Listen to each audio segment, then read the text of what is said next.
everybody. It's Rita Smith, the #1 food fairy, and I'm coming to you today on Labor Day weekend, August 31st, to share with you my herb garden, which is legally not my property. Between the end of my grass and the tree line belongs, I think, to Ontario Hydro. But the builder told me nobody is going to talk to you, or nobody's going to say anything. Nobody's going to complain if you use that strip of dirt, because it's just an easeway. It's just an easement for the hydro cut that's behind my house. So otherwise it would go to waste. And as Uncle Ray would say, you know, don't let anything go to waste. So I have this strip of soil. It seems to be very happy soil. Everything that I've planted here thus far, the rosemary, the basil, and the parsley that I got in early, like early meaning August 10th, is growing like gangbusters. They like the dirt, they like the drainage, and they like the sun and the shade combination. So here's what I did in August, Labor Day, let's say Labor Day of 2014, getting ready for next year. I planted mint, which comes back on its own. It's actually an invasive species, and if you leave it, it will grow everywhere and spread, and I hope that it will. Next to the mint are chives, which are fantastic, and they come back first thing in April every year. They're like the crocuses of the herb set. You see them first before anything else comes back. If there's green in your garden, in your herb garden, it's chives. And then the rosemary, David planted that for me a couple of weeks ago, and they are growing like crazy. They grow into bushes like small pine trees, and hopefully they'll come back. I've got parsley, curly parsley, and flat parsley growing in front of the rosemary, and hopefully to come back. I'm sorry, in between the chives and the rosemary are sage, and Sage not only smells fantastic, you can burn it like incense, you can use it for cooking, but it's beautiful. It has a purple flower that is just incredibly beautiful when it grows in your garden. And so not only do you have a perennial herb that comes back every year, sage, but it has a purple flowers, as in riders of the purple sage. And so it's not just delicious to eat and fantastic to smell, but beautiful to look at. So we've got chives, we've got sage, we've got rosemary, we've got basil, we've got flat parsley, curly parsley, dill. I don't know that the dill is gonna, make it to next year, but we'll see what happens. Rhubarb. I bought a whole crown of rhubarb at the Price's Country Market, and hopefully that rhubarb.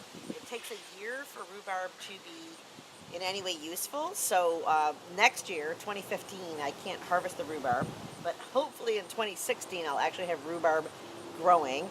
And just as a side note, it's kind of interesting to talk to people who don't know where things come from, because when I asked my landscape guy, my lawn guy, to turn the soil and dig a hole for my rhubarb, when I planted it, he said to me, "Where we see that, we pull it up, we kill it." And I said, "Have you never had a strawberry rhubarb pie?" And he said, "No, I never have." And I said, "Well, clearly if you'd ever had a strawberry rhubarb pie, you wouldn't be pulling up the rhubarb." So hopefully my rhubarb will come back next year. It looks really happy. The leaves are big, and it's got spunk. It seems to be growing. And then beyond the rhubarb is lavender, which Forrest has already sat on twice and probably broken it. So that's the end of the garden, is where the lavender ends. So we have mint, chives, sage, parsley, basil, rosemary, oregano, tons of oregano, rhubarb, dill, and lavender. And like everything I do in cooking, it's a risk. You don't know. Is it going to be good? Is it not going to be good? Is it going to grow? Is it not going to grow? I didn't spend very much money on the plants. Most of them I got for 50 cents.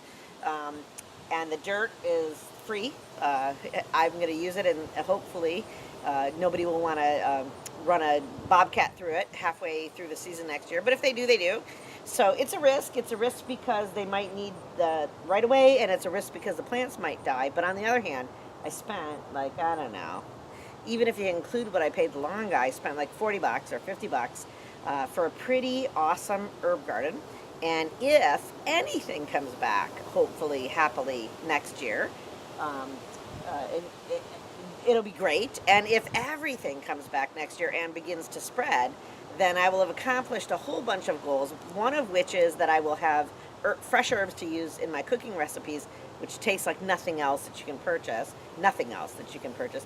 And then second is that I'm going to try to keep the weeds at bay in my garden. So if I don't plant what I want, nature is going to just let weeds grow, right? So either I can be proactive and go for herbs, or I can be reactive and deal with the weeds. I'm going to be proactive and go for the herbs, and we'll see what happens. And maybe it'll be great, and maybe it won't be. But I certainly think for 3 hours of work and maybe $40 worth of investment, this garden is going to be worth the risk. And we'll next year, if I'm making all kinds of fantastic stuff, pesto and mint jelly and anything that has to do with rosemary and anything that has to do with lavender, strawberry rhubarb pies, if it works, we'll say that this was a success next year. Hi there, how are you?